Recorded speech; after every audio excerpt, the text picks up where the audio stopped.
summer of 1834, at least 1/4 of that town's population died of Asiatic cholera. Those who fled undoubtedly carried the malady to other remote rural areas. Cholera disappeared from the United States in the fall of 1835, returned again in the spring of 1848, and ravaged the U.S. and Kentucky every summer between 1849 and 1854. Undoubtedly, each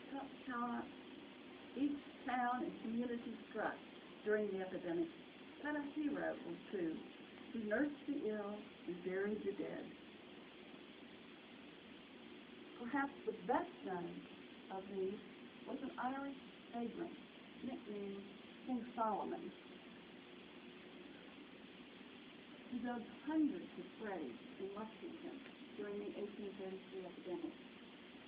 During and immediately after the cholera epidemic, the state's medical journals carried numerous pages of reports, suppositions, and advice written by a physician who had no understanding of the cause. A few, however, did blame filth and urged towns to be clean. A Louisville newspaper suggested that part of that city held so many bad smells as the air could possibly endure, and urged that streets and gutters be cleaned. But no one seemed to associate the water supply with the disease.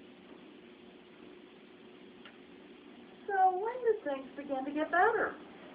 When does medical science begin to really heal Kentucky? I think the spark that began the change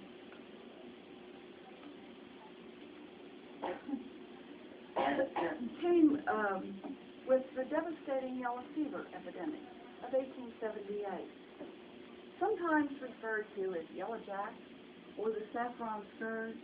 Yellow fever was a frequent visitor to the West Indies, and every few years it hit towns along the Louisiana, Mississippi, Florida coast, as well as the lower Mississippi. Early antebellum Kentucky may also have suffered from a few cases of yellow fever, but it was not so diagnosed. However, in the summer of 1878, yellow fever arrived in New Orleans earlier than usual, worked its way up the river, and by midsummer devastated Natchez and Memphis.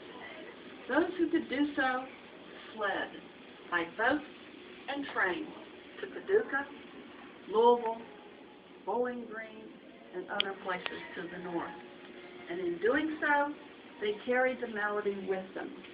For although yellow fever is usually considered a tropical disease, it is spread from person to person by a vector host, a mosquito that is indigenous to much of the United States. In early September of 1878, the Louisville paper carried a report of a couple of children at Hickman, Kentucky, who sold apples to passengers on the Mississippi River steamboat and had died of yellow fever. A few days later, the newspaper carried reports that the disease had felled more residents of Hickman.